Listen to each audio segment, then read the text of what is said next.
to be able to share that with our colleagues who are unable to join us today.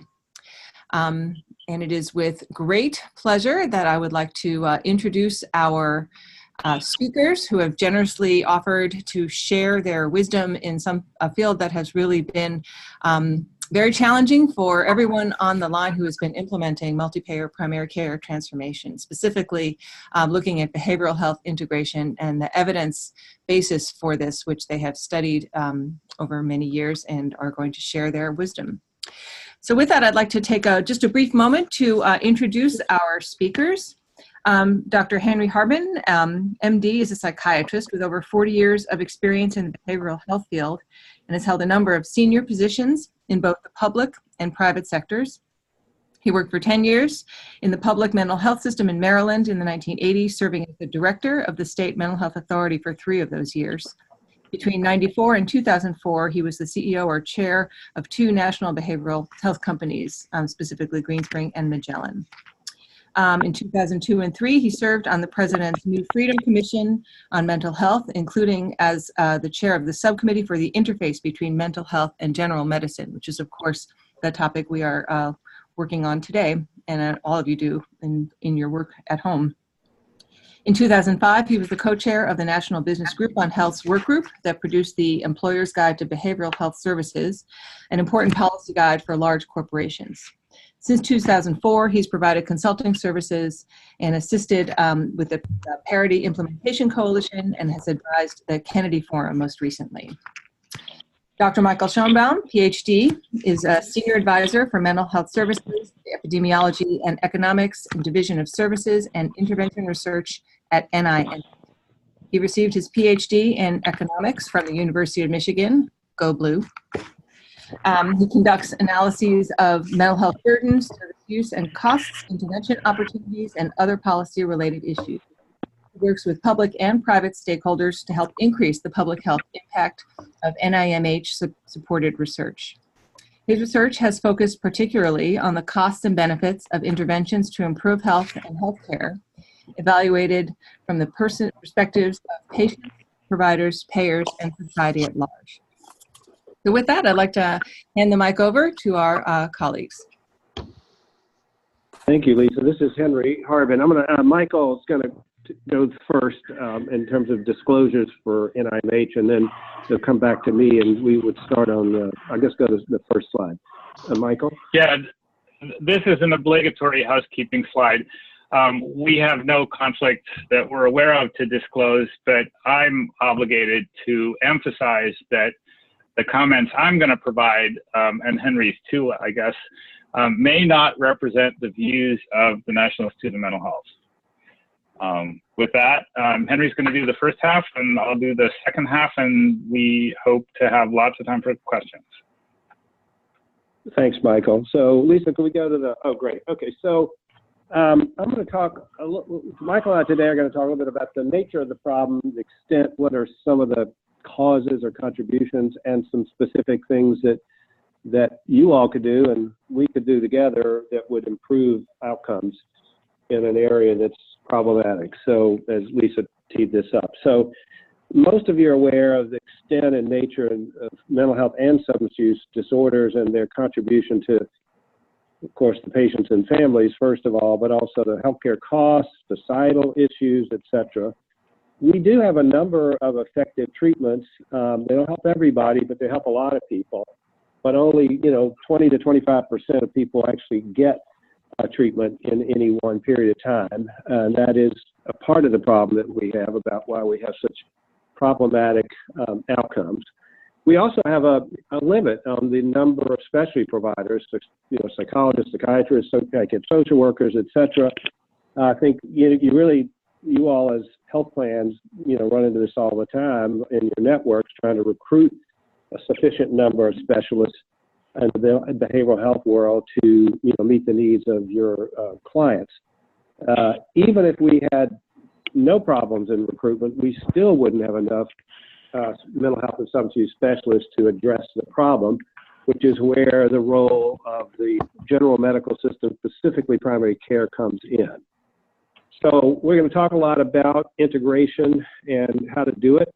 There are many factors to this, but probably the biggest thing to start with is that when we look at epidemiological studies, the majority of people, over 50% of people with these problems, get all of their care in the primary care system, so in the general medical system. And as we all know, those outcomes have been pretty poor across the board, not in every situation, but on average. So can we go to the next slide? So these are common. I think what's probably not known as much is with these illnesses as a group have a tremendous impact on worldwide disability in the U.S. and the rest of the world, in part because many of the most serious illnesses, psychosis and manic depression, often start in late teens, early 20s, and if the person lives a full life and they don't get well, they have a tremendous impact on morbidity, but also on suicide and other outcomes. These are very costly illnesses, the disability and the medical costs, but also in the workplace in terms of absenteeism, their distractibility, time off from work. And of course, we all know of the tremendous role that social determinants play in these illnesses as they develop and get treated or not treated. And there are lots of mentally ill in the criminal justice system, homeless, etc. Could we go to the next slide? I always try to, in presenting one of the areas of need here is these next two slides on death rates, which are really the ultimate outcome measure for our system, our healthcare system, and maybe broader. So this shows the tracking from CDC data of death rates from mental health and substance abuse relative to other common medical problems.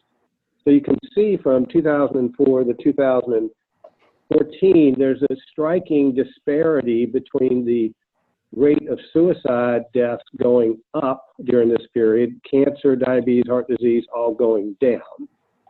And this is sort of, I guess, really the ultimate measure of how serious the problem is for all of us.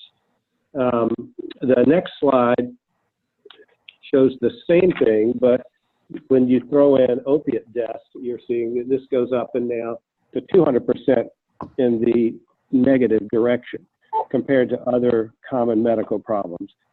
And this, since 2014, this comparison tracking, stopped just for that decade. But since 2014, the suicide and death rates from opioids has gotten even worse, a lot worse. So, and I think to put this in a context, as you all are, as health plans, that these worsening of our death rates, which probably is the worst, I think, in the history of the country, are happening at a time when more people are covered for behavioral health. Part of that is the ACA as well as the federal parity law. And I think societal recognition and more openness to recognizing what a problem this is, both in the workplace and everywhere. But so and more money going for treatment of mental health and substance abuse problems than ever in the history of this country. So it's a sad problem that we have more treatment, yet we have worsening outcomes.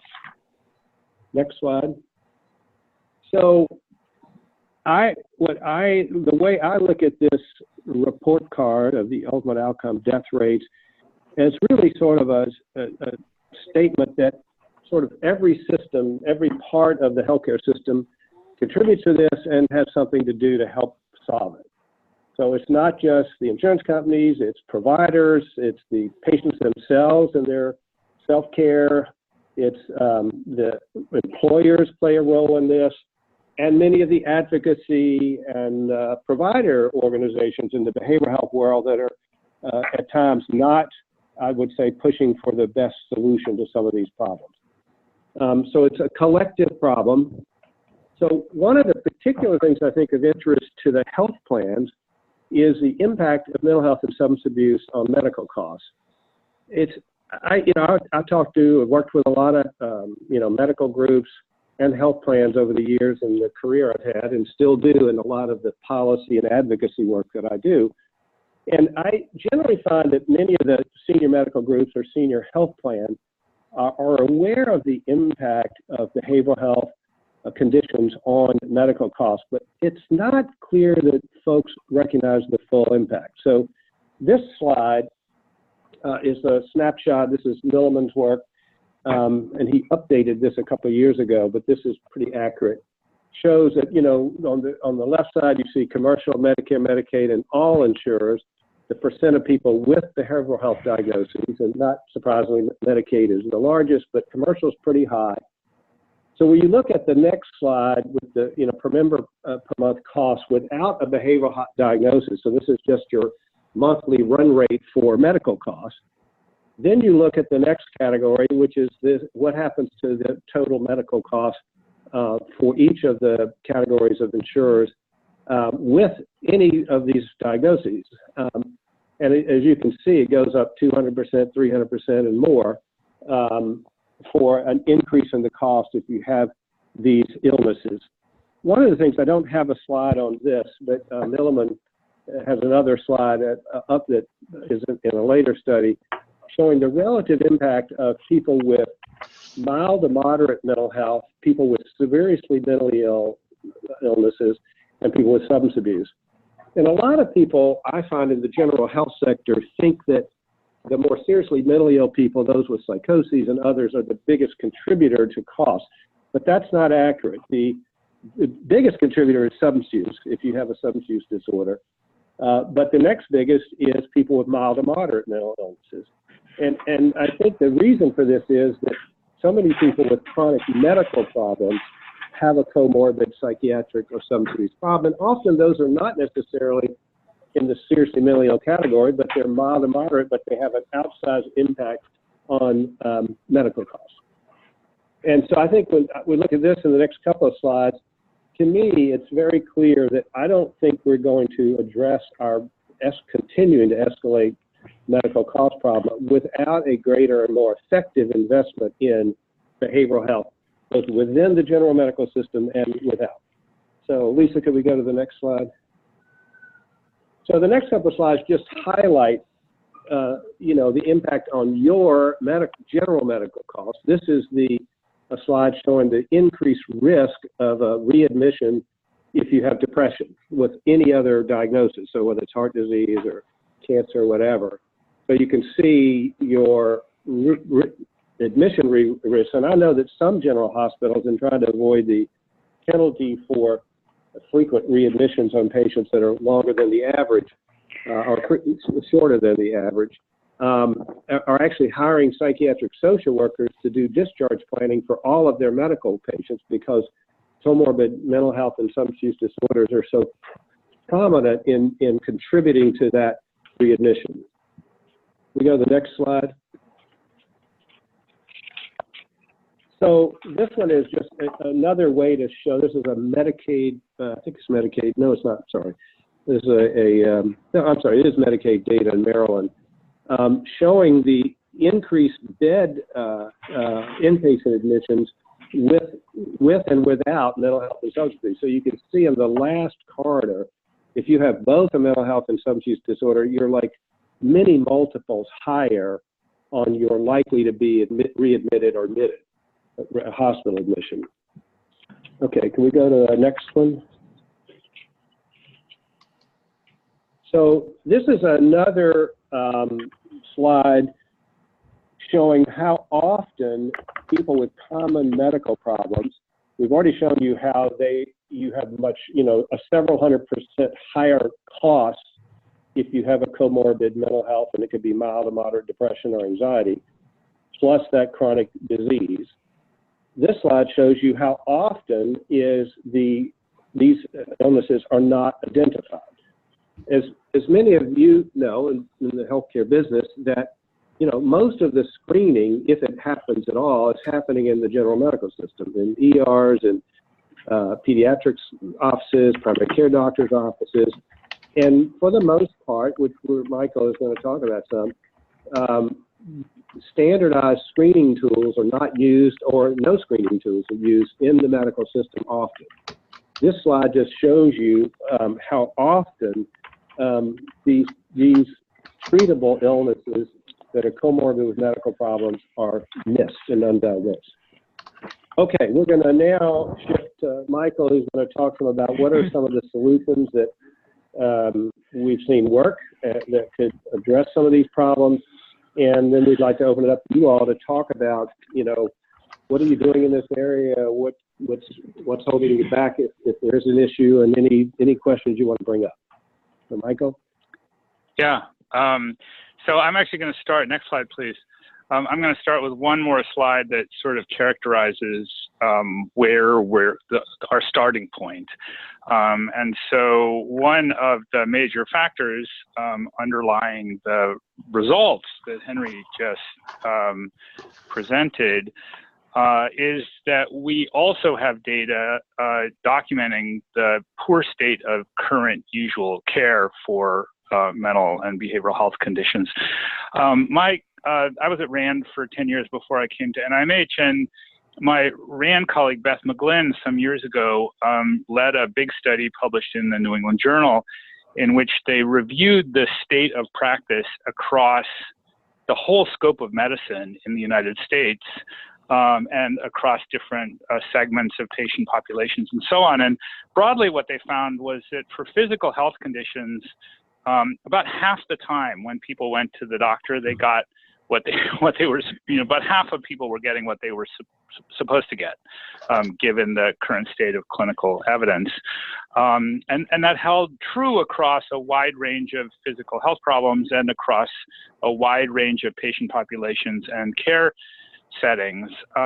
So if that's the state for physical health, we are half again as bad in behavioral health. So broadly speaking, the evidence tells us that about half of people with a treatable behavioral health condition get no specific care at all. Of the half who get any care, half of them get treatment that is either subtherapeutic or in some cases contraindicated. Classically, it used to be, this is less true the case now, that people would get benzodiazepines for depression or something, which doesn't help their depression and actually makes things worse. So half of people get nothing. Half of the people who get anything get something that turns out not to be plausibly effective or could even be harmful. And that leaves a quarter of people who get something that looks like it's the right thing for them. And it turns out even for those people, response to treatment is much less frequently positive than we would want. As a simple example, about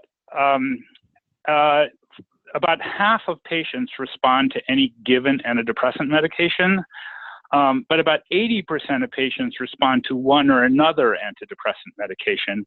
The issue is that in usual care, even if somebody receives an appropriate antidepressant medication, say at an indicated dose, it might not be the right medication for them. And in usual care, the burden is largely on the patient to come back and be a squeaky wheel to seek treatment adjustment, and that's not a good model of care, as we'll talk about. So next slide, please.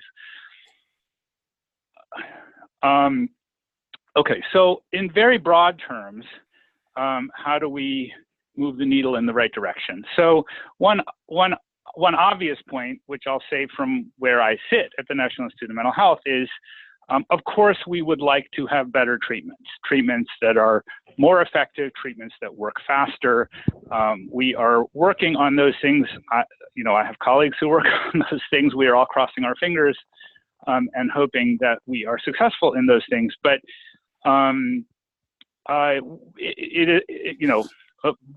we also can't wait. for those things. A second line that is also important to pursue, of course, is to train and retain more mental health professionals. SAMHSA has this striking statistic that 50% of U.S. counties, which does not mean 50% of the U.S. population, but 50% of U.S. counties, apparently don't have even a single practicing mental health specialty provider. And that is something that we all of us in the field need to work to address in the near term via tele-behavioral health mechanisms, which doesn't expand the supply in a macro sense, but at least allows us to maybe rebalance the supply from places where people are physically located to places where patients are physically located, but providers are not. But in any case, that is also a medium or long-term strategy. The third point on this slide is we want to improve the delivery. We need to improve the delivery of the treatments we have now, using the infrastructure that we have now. And we'll talk, a couple of slides about the very strong evidence that we have for not only that we can do that, but that it's logistically feasible to do it in the world. Next slide, please. So here's a slide that describes the essential components of effective mental health care based on the collaborative care model, which I will talk more about on the next slides. But the truth is that the elements described on this slide are not specific to effective behavioral health care. They actually are sort of the essential components of good care for anything, at least for anything chronic or recurrent. The care needs to be delivered in multiple steps. The first step is one needs proactively, ideally, to identify cases who has the problem. For people who are identified as possible cases and who are confirmed via clinical assessment, one needs to start appropriate treatment for behavioral health conditions. That typically means an indicated medication or indicated psychotherapy. There are, of course, some other modalities of treatment, but anyway, you start somebody on something that's plausibly indicated. And here is where we really hit the major distinction between the effective models we're going to describe and current usual practice is the step after that is once you start somebody on something plausibly indicated, you have to monitor progress. So the kind of the stylized classical model of medicine where the doctor gives the patient instructions and sends the patient out in the world to follow those instructions. And then it's sort of on the patient to keep track of whether they adhere, tolerate, and respond to treatment. And if they don't, they should come back and be squeaky wheels. That is an ineffective model of care, even when one is treating medical problems, diabetes, heart disease, whatever. It's a singularly bad model if one is treating behavioral health conditions because it's a feature of the symptoms of behavioral health conditions interfere with patients' ability to advocate for themselves.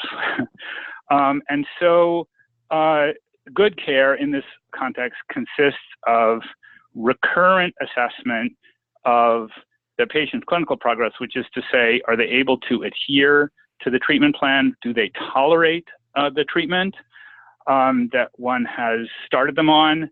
And are they responding to the treatment? If they are adhering, tolerating, and responding, kind of Yahtzee, you keep doing what you're doing.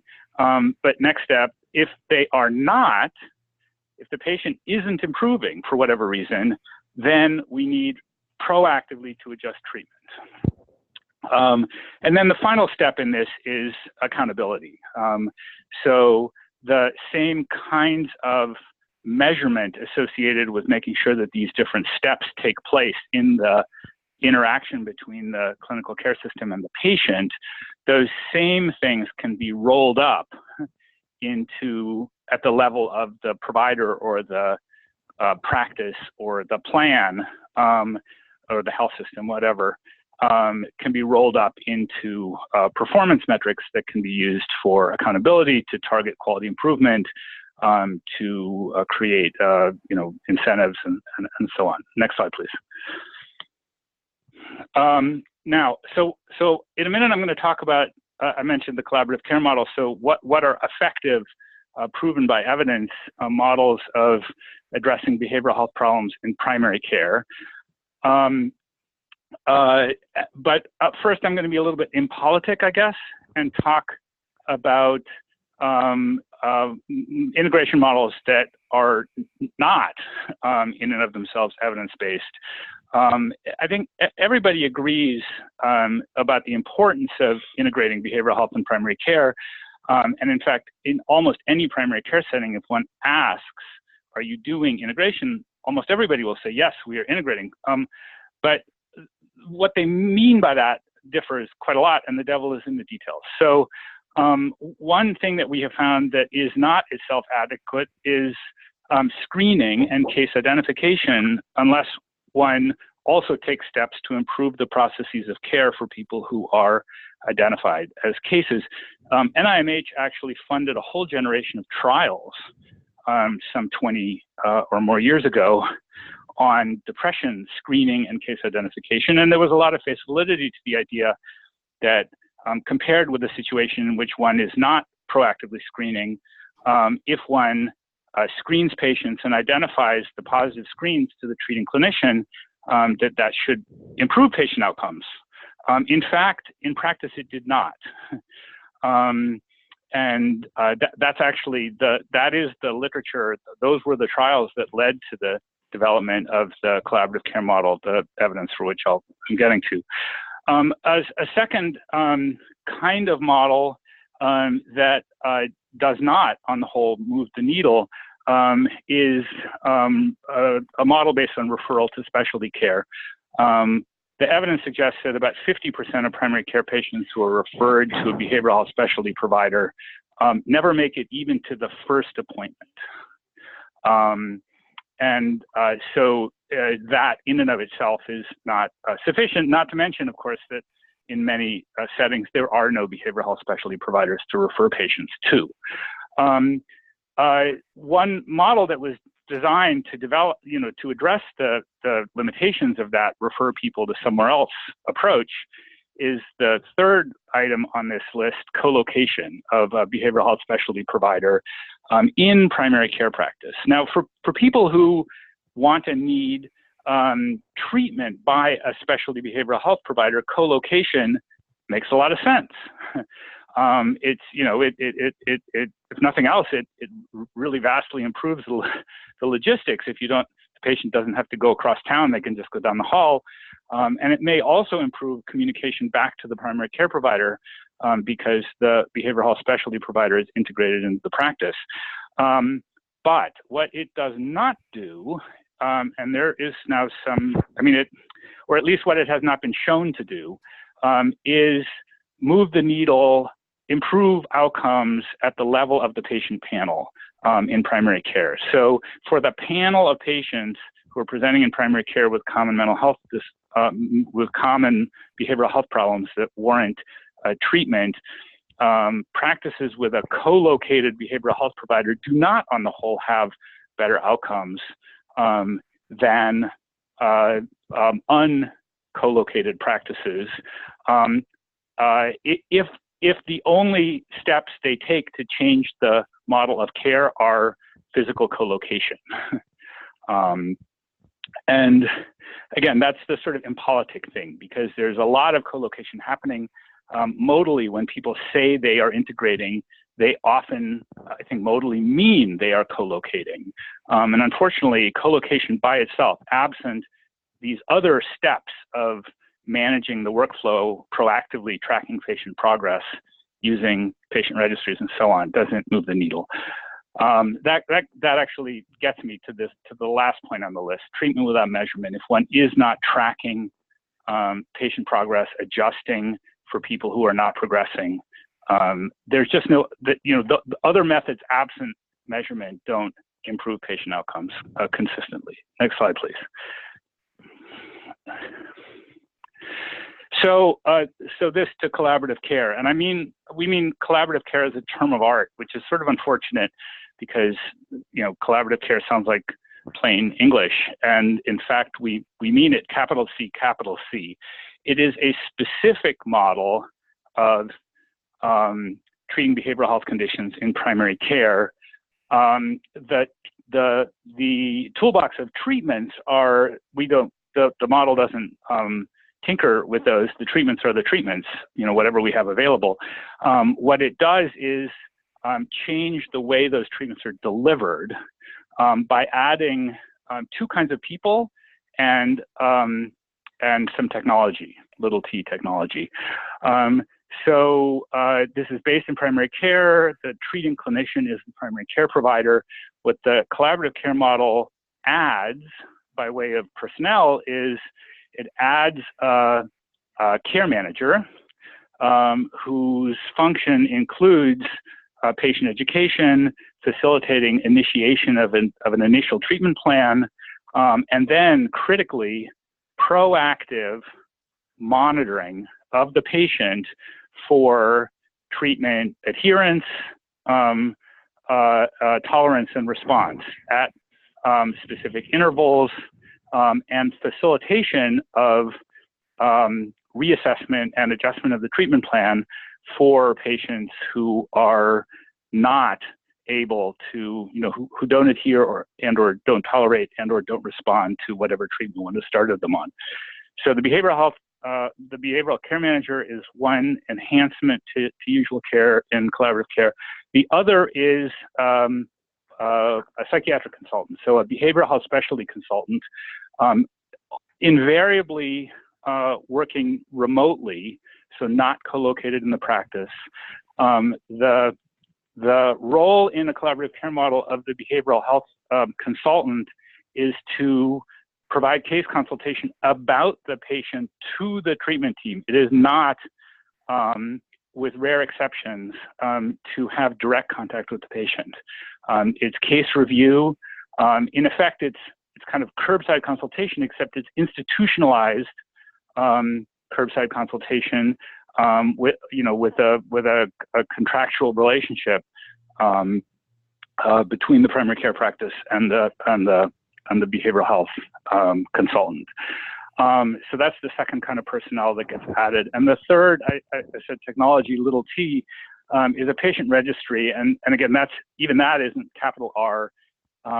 One can do this via, in essence, one needs a list of the practice needs to maintain a list of the patients who have been identified as cases and who are being managed in the collaborative care program. And that list, in effect, directly or indirectly helps drive the care manager's workflow and all the associated clinical support.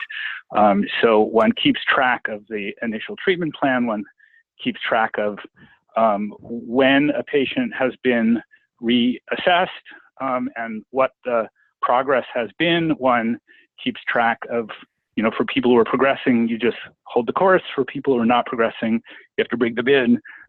This can be done on paper or in an Excel spreadsheet as a record-keeping process, and or it can be done via electronic health record systems or kind of more dedicated technology. The principal advantage of the more dedicated technology is that it can help drive the workflow by setting alarms and alerts and prompts and things to the care manager.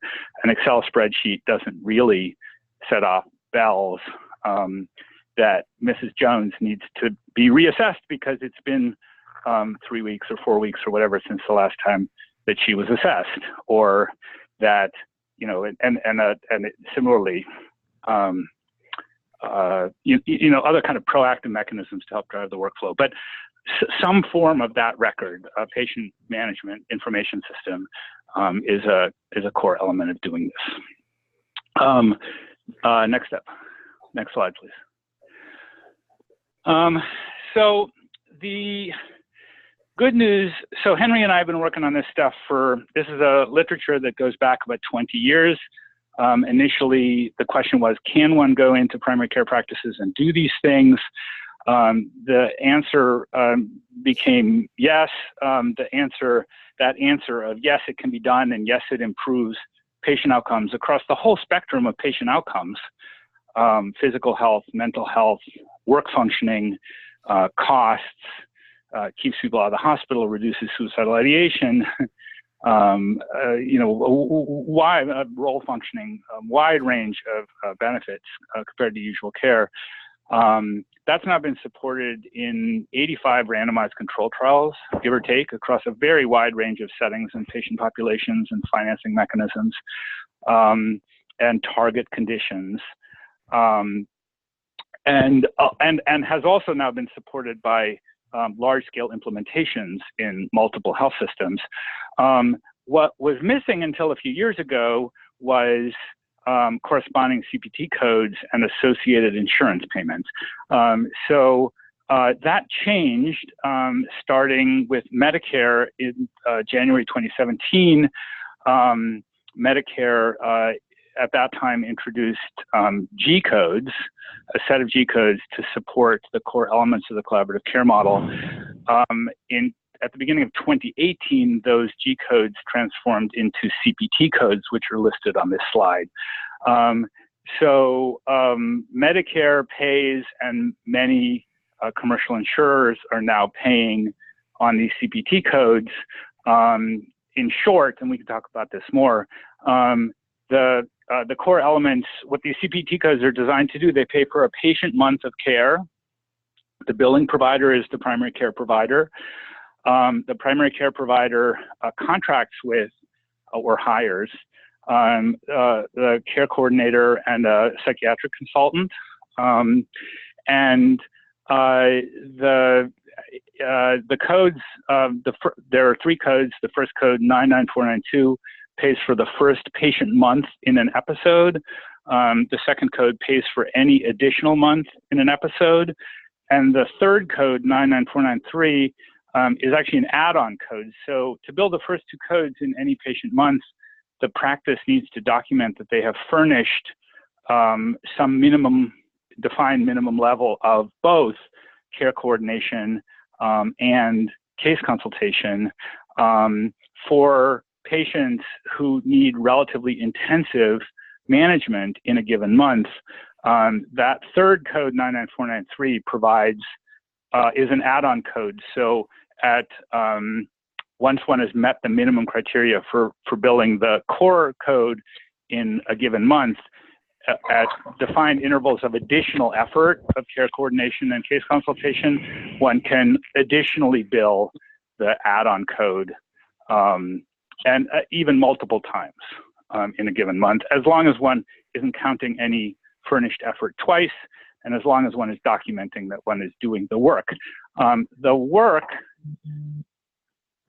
includes, and I'll move on to this and close, the core elements of the work that needs to be furnished are, again, initial and ongoing monitoring of the patient's clinical status using standardized validated instruments, say the PHQ-9 for depression, but there's a whole suite of instruments for other conditions that are behavioral health conditions that are being managed. Henry can speak to that some more. And the second part of the workflow is for people who are not progressing, one needs to proactively engage and facilitate adjustment of treatment. So measurement-based care, treatment to target. If one is furnishing those things via this model, one can use these codes. Next slide. Okay, well, this is more detail about the requirements for building these codes, sort of who under the Medicare and CPT rules qualifies to be a care manager, who qualifies to be a psychiatric consultant, and so on. And I rather than going through that in detail, let's defer that to Q&A. If people are interested, we can talk about that. The one thing that I do want to highlight is the second bullet on this slide, eligible conditions. Because Henry mentioned before, he presented evidence of both regarding mental health conditions and regarding substance use conditions. So the thing that I want to highlight particularly is that this model is used for and the codes are eligible to be used for patients who are being managed for any behavioral health condition. Medicare considered whether to limit eligibility for these services only to specific diagnoses, say mood and anxiety disorders, which is where the model was originally developed and tested. And in the back and forth, they ultimately decided, and we strongly supported, that the codes should be available to primary care providers who are treating any behavioral health condition, specifically to include people who are being managed for opiate use disorder. That was explicitly discussed, and the codes are specifically available to support medication-assisted treatment or other treatment for OUD in primary care. I just wanted to emphasize that. Next. That's all right, Q&A. Yeah, so why don't we open it up? Or I don't know whether at least if people are going to ask questions, or I see the Zoom chat also. There are a couple of questions, but how would you like to coordinate this, Lisa? First of all, thanks to both of you for terrific presentation. And I had a specific question right away, which was, are these slides available for us to share? Yes. Okay, great. So yeah. We'll be, to everyone listening, we'll be posting this to our website for Milbank, and also we can do a quick email to send the slides out to the group. So thanks for asking that question.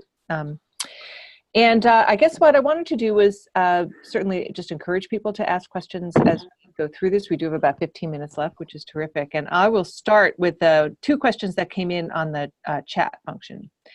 So specifically from our colleague Dick Schank in Ohio, he was asking, in measuring the outcome of this approach, are you able to differentiate the effect of additional attention from the behavioral health care manager? And his comment is that in behavioral health, one might anticipate that this, attention alone would have a therapeutic benefit outside of medication or psychotherapy treatment. I think the answer is yes.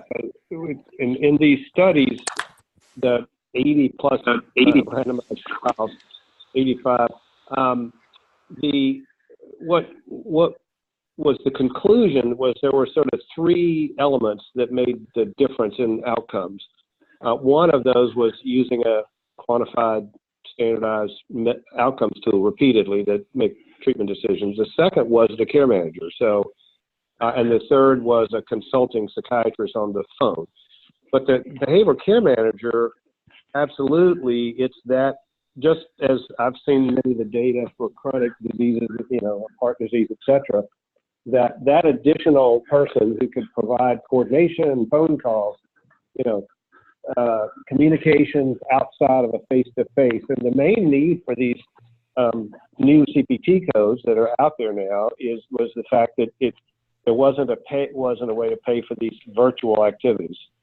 And so we, in the definition, the AMA definition of the CPT codes, it does not require an on-site co-located behavioral care manager, specifically because of some of the data Michael mentioned about rural.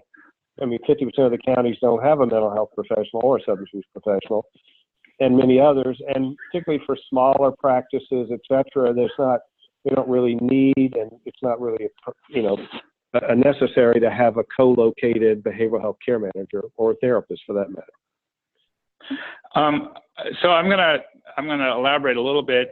So I may have heard the question to be, so one can think of the role of the care manager in at least two parts. One, and I think maybe this is what I heard in the question anyway. One part is as a kind of psychosocial intervention in its own right. And the second is as a mechanism for facilitating more effective care and treatment adjustment and so on. So I guess I will admit I don't know of any trial that has that tried to assess randomly assigning someone with depression, say, only to a care manager. I couldn't even imagine that one could do that ethically because of the evidence of effectiveness of active treatment. But it is certainly, I mean, the qualitative feedback that we have gotten from patients who participated in these interventions is they do very much focus on the role in their treatment plan of the care manager. The most essential characteristic of an effective care manager is that they are cheerful and relentless. It turns out that their paper credentials are not nearly as important as their personality in essence, and if they are effective, they basically just stick proactively with the patient. Now the one other thing that I was going to say about this is the evidence about treatment actually suggests that the most important, aside from the ongoing measurement, which Henry said is in fact independently that just measuring patients' clinical status on a regular basis, the measurement-based care thing, that is associated with clinical improvement, even if you don't have these other elements of intervention. But in terms of treatment, what the care manager most commonly is doing is not increasing the overall volume of treatment so much as facilitating treatment adjustment. So usual care in these trials, the patients were often on pharmacotherapy, for instance, but they were spending long periods of time on a drug that they weren't responding to. And the difference was not the total duration of time spent on, say, an antidepressant medication. It was the number of times that treatment was adjusted. The care manager, the people who were receiving active interaction with a care manager were much, much more likely to have their treatment adjusted because they weren't responding to it. I'll stop there. Please. Yeah. Yeah. Hi. Dick, did you want to respond to that? I saw that you typed something in. Am I coming through, or you you hear me? Yeah. Okay. This is Dr. Richard Chong. So yeah, I followed up with another chat, but it mainly in my world, where I'm working with a lot of primary care physicians, many of them in rural and small communities, they don't have the luxury of having a behavioral health care manager. But one thing they are interested in is making their care managers more effective in this area. So one thing that I thought might be worth looking at, if we could demonstrate a middle range of effort to say how effective could just a non-behavioral health care manager be, and what kinds of things could we give them, tools that we could give them, things that they should follow up on, or priorities that could make them more effective in behavioral health, in order to spread the expertise, if you will, a little bit more diffusely. So I'll comment about that, and then Henry should comment about measurement tools. The CPT rules actually require some kind of mental health training of care for people who are fulfilling the care manager role. They aren't to be peers. They're supposed to be part of the clinical staff. In practice, we have worked with collaborative care programs, especially in rural areas, that used people with bachelor's level training, people with different kinds of nursing degrees, including the kinds of non-bachelor nursing degrees. As I said emphatically, the paper credentials and the prior behavioral health training of the care managers is not nearly so important as their affect, the personality, and the framework they are given to work with.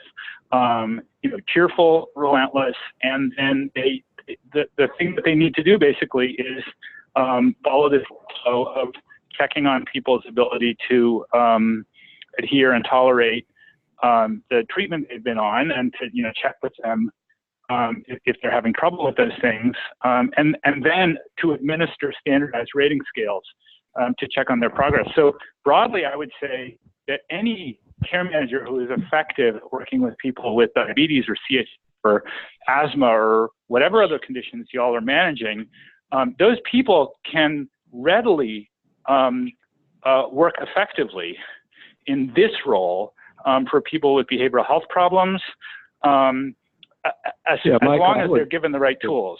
Henry? I would add to that, the explicit recommendation from many of us individuals or groups who recommended to CMS and AMA how to construct these shows did not require a licensed vendor-eligible behavioral health professions purposely, because, as Michael pointed out and what you're asking about, there are many of these effective studies showed that just giving some additional behavioral health, training to your medical nurse in the practice worked if they did the things that Michael talked about in the intervention. So I think the evidence is clear, but one of the reasons for making these, this is really can be a completely virtual service, both for the care manager and the psychiatrist. So rural practice, and the fact that every DSM diagnosis can be billed for.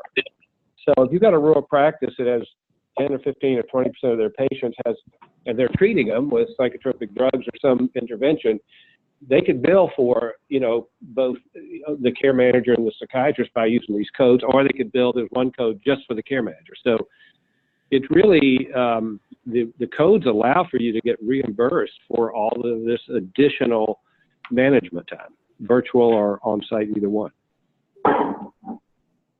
Thank you. So a follow-up question, there actually are a couple of follow-up, but I'm going to skip to one that came in just a moment ago. It was really talking about some of the administrative complexities of trying to put a this in place. And so the specific question is how can a managed care organization facilitate adoption of this model? In that it's been observed that coverage from the codes is probably not sufficient in terms of funding. And so if you have some ideas in terms of other mechanisms for funding of upfront costs, that would be good to hear. Well, yes, this is Henry. I would say a couple of things. One is, well, first of all, a minimum is to turn the codes on, and our understanding from a survey done recently by the National Alliance of Healthcare Workers or Clinicians is that most of the large insurers, anyway, I'm not sure about all the regional ones, have reimbursed the codes, but they're getting very few claims. So it does suggest that part of what would be effective is some additional technical assistance and training from the plans to educate your major medical groups to build the codes. I think if a plan were really want to do this, they probably would provide a small amount of technical assistance or startup funds for some of the changes that need to be done to, put the workflow in. This is not I wouldn't call this, from talking to a lot of plan, medical groups who've done this, it's not a heavy lift, but it does require some, job definition, hiring a person, and workflow, particularly making sure the measure-based care instruments are loaded in the EHR. All of this has been done repeatedly in many places, but given the workload that primary care docs and others carry in managing many patients, there are things that can be done. And I think if health plans were to provide some additional either incentive payments or technical assistance and support, this would happen a lot faster. There are models of health systems or health plans making the care coordinators and also psychiatric consultants available centrally. Some years ago, before these codes existed, Aetna had an initiative to do that, and providers in the community who were treating Aetna patients could avail themselves of those services at no cost to the provider and at no cost to the patient. The real issue, and I want to come back to Henry's emphasis about the value of MCOs turning on these codes. The real challenge from my perspective is that it's incredibly difficult for providers to maintain payer-specific workflows. Even when Medicare turns on these codes, if other insurers have not followed suit, only maybe a plurality of any provider's panel will be Medicare beneficiaries, but the majority of them will belong to other payers. And so the more payers turn these codes on, the more we will move gradually to a world where the default is that these codes are payable for most patients, and that makes it much easier for a practice to adopt this as the standard workflow.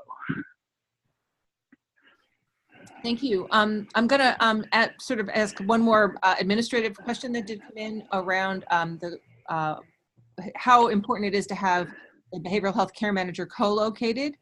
And if it's really not an issue, how does this sort of whole process really address the problem of which is pervasive in behavioral health treatment of referral drop-off and no-show rates?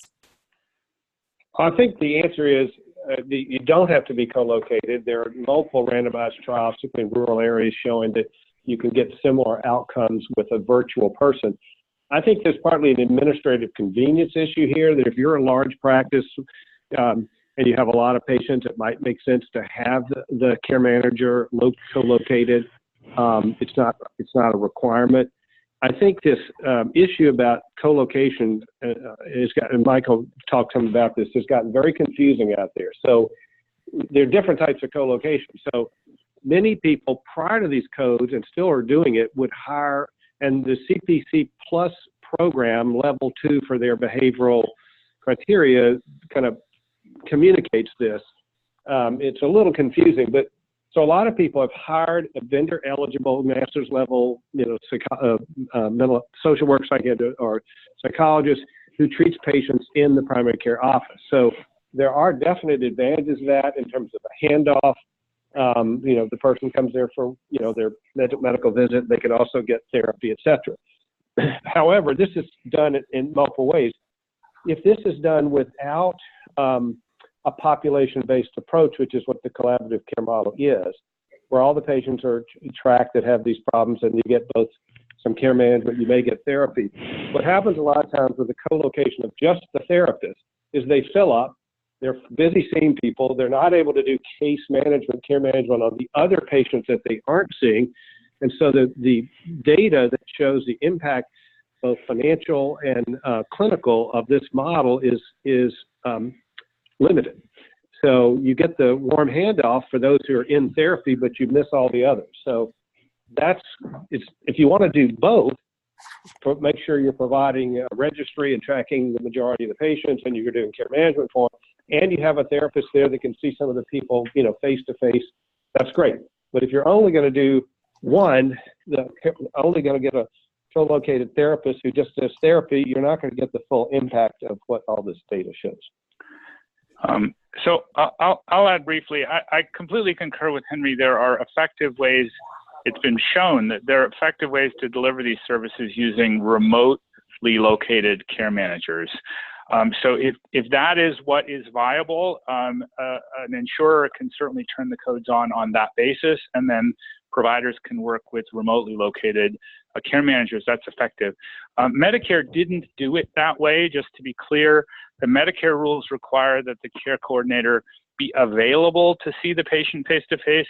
They don't actually have to do it, but they have to be available to do it. My understanding, I'm not speaking for CMS, my understanding is that CMS included that criterion because they were worried about call center mills, if you will. And so this was a sort of a conservative step to hedge against, some call center in Bangalore or whatever. But commercial insurers who are turning on these codes can choose different criteria, and the evidence does support remotely located or centrally located care managers. So there was a question actually that was addressing that specifically and asking about given the opportunities to use technology and the efficacy of a virtual versus in-person versus video, telephone, et cetera. So it sounds like there's... I'm going to speak to this, Henry. A couple things I meant to add to this. So we have a fair amount of data that telemental health therapy or telepsychiatry, doing meds, is equally effective as doing face-to-face. So there's some studies on that.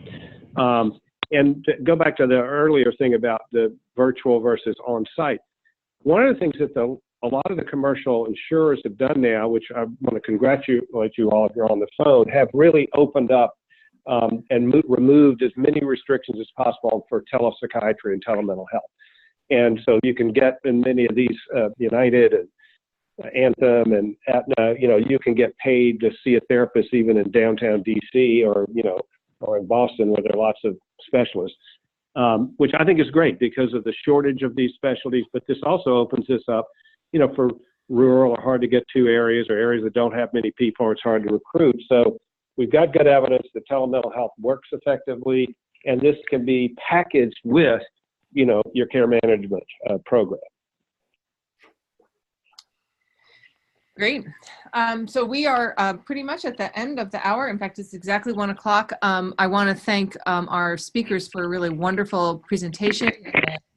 I think there are probably many more questions that could be addressed. So thank you for sharing your contact information. I suspect you may be hearing from many of the participants on this webinar directly. Everyone, thanks so much for participating today, and we look forward to our next webinar in a month or so. Thanks very much. Bye-bye. Thank you. Bye-bye. Thank you.